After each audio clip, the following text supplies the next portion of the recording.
thank you so much for this wonderful opportunity. It is an honor of being here. Me llamo Pedro Espinoza. I am 26 years old and I was born and raised in Peru. So let me know, text me on the DM if you've ever been to Peru or if you had a lomo saltado o ceviche, ají de gallina, papa rellena, just hit me up and I'm happy to cook for you. I have a YouTube cooking channel. But today we're going to talk about growing through mistakes and failing forward. And that's the beauty of Silicon Valley, is where we really cherish how to celebrate and learn from our mistakes. Mi familia, I was born and raised in Peru. This is where we're from, Pampas Grande. It's a very, very, very small village, 3,800 meters above sea level, or 12,687 feet above sea level. And I was very, very blessed and fortunate to have a very supportive parents and two older sisters, powerful Latinas, who very much encouraged me to study and work hard. And I really followed my sister's example. I think the first mistake that I did, and it's very interesting how we're talking about mistakes and how we grow, is during high school, I dropped out of the honors program, or like the IB program in Peru. And I remember the IB coordinator was, you dropped, you're not going to graduate to college, you're not going to even go to an American college, you're not going to be like your sister Karina who went to Stanford, class of 2012. And I remember his words, and I didn't respond or didn't get into a discussion. I was like, okay, let me definitely work hard, focus on my career and step by step. And thankfully, you know, I was able to get accepted to Berkeley with merit-based scholarships in the East Bay in San Francisco. And here in San Francisco, I started super late. I came to the US when I was 18, extremely disadvantaged, right? I knew nobody in the Bay Area or in San Francisco or Berkeley. So through sports, through church, through different things, I just started meeting people and really building a community, because that's what I lacked in the US. I knew nobody. And so by starting late, I really leveraged different channels to build my personal board of advisors. And this leads me to my second mistake that I did as a freshman at Berkeley, is I missed my Calculus 1 class that was at 8 a.m. in Berkeley, for those of you who've been. And I decided to grab breakfast. Como un buen peruano, quería un ceviche en la mañana. And I see this 80-year-old man wearing a suit, eating at Crossroads, the dining hall of UC Berkeley. And in my mind, mi mamá siempre me decía, júntate con los mejores, which means surround yourself with the best. And so I was like, okay, I'm going to introduce myself to this senior man. Entonces yo voy con mi Walmart t-shirt, mi pantaloncito, and le digo, hi, Frank, me llamo Pedro. I'm from Peru. Can I eat breakfast with you? He's like, sure. And I was like, why are you here? This is a freshman cafeteria. He said, well, my board meeting got canceled. And I was like, really? What board? He said, well, I'm a trustee at the University of California. And I was like, ooh, that's really cool. And then I see that he has a flag, una bandera de Uruguay y otra de US. And I was like, oh, I'm from Peru. I've been to Argentina and Brazil, but I haven't been to Uruguay. And we started talking in Spanish. We connected because he said that he used to be the US ambassador to Uruguay under President Bush. And how does that happen, right? Like this 84-year-old man, 18-year-old freshman from Peru, we connect. We don't even share the same mother tongue or zip code or socioeconomic status. And then we start talking in Spanish, and he shares how he used to be the CEO of Jefferies, the global investment bank. And I share with him how I aspire to create my first business. And so he gives me his business card. And 5 years later, when I graduate from Cal, can you guess who was the first investor in my first tech startup when I was a 22-year-old entrepreneur?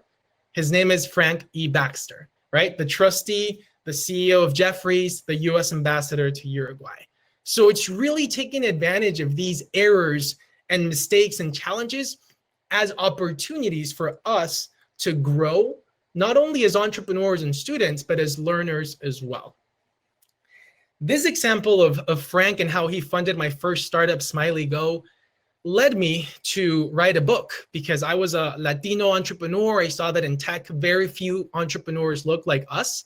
And that led me to write a book called Differences That Make a Difference, where I interviewed 100 CEOs like Eric Schmidt, Michael Dell, and Pat Gelsinger on what worked and what didn't work when building a culture of belonging, when we really want to include and retain top talent. And this led me to my other mistake, which was hilarious at Stanford after Berkeley, that I didn't attend this seminar called Stanford Sparks. And at the end of the quarter, what Stanford faculty do is they send you a feedback form. And I remember Professor Jack Fuchs from engineering sent me an email asking for my feedback. And I was very blunt. I said, Jack, I didn't attend a single seminar, but I'm happy to meet at Kaho for coffee or noodles or whatever.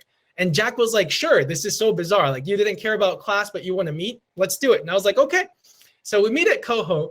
And then Jack turns out to be that he loves running.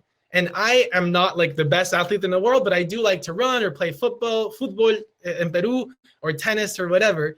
And so we just start building this relationship through sports. And Jack opens up and he says, like, you know, Pedro, like, I'm a board member, I'm a venture capitalist, I'm a lecturer at Stanford. I really need exercise because it's good for my health.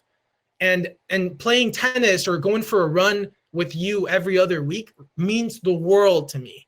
And I was like, wow, Jack, for me, it means the world to hang out with you because you're a Stanford professor, you're a VC, you are an LP, a limited partner. You know how this entrepreneurship system works in the Valley.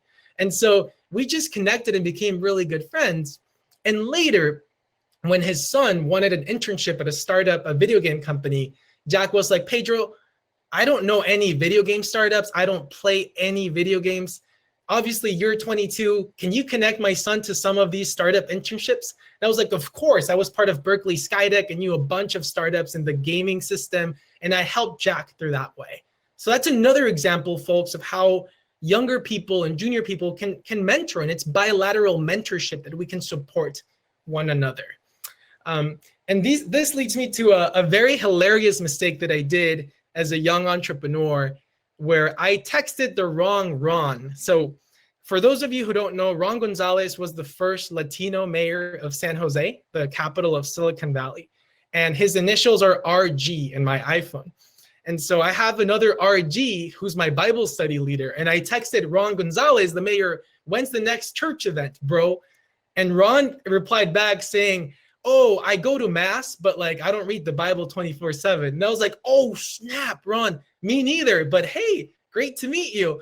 And he's like, yeah, you know, we met at this round table and I do believe in giving back and praying and serving. And so we became friends.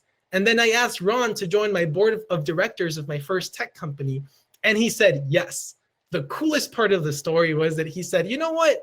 I only know one other Peruvian in the Bay Area. His name is Jorge Luis Titinger, who is the CEO of Silicon Graphics International, went to Stanford, and he put us in touch. And guess what? I convinced Jorge to write this book because given that he has a baby boomer perspective and I have the millennial or Gen Z perspective, we really combined our passions for entrepreneurship and innovation. Last but not least, dear Alumni Society family, I want to share how I landed into the Silicon Valley Leadership Group in San Jose. About a year ago, when we were all with this COVID pandemic, I was in Peru taking care of my family, of my mom. And I remember I received an email from one of my friends who works at Stanford Hospital, and she wanted me to be a guest speaker for the Hispanic Heritage Month.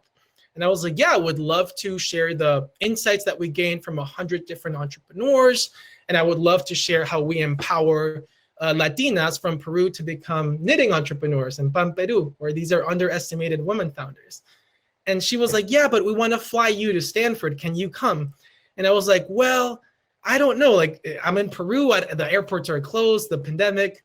Long story short, I got super late to the meeting. I made it to California in September. And so the associate dean who was waiting for me at Stanford, like, helped me get the stuff from the car, the rental car and everything. And her name is Rena Thomas, the associate dean for diversity. And we befriended each other right before and after the event.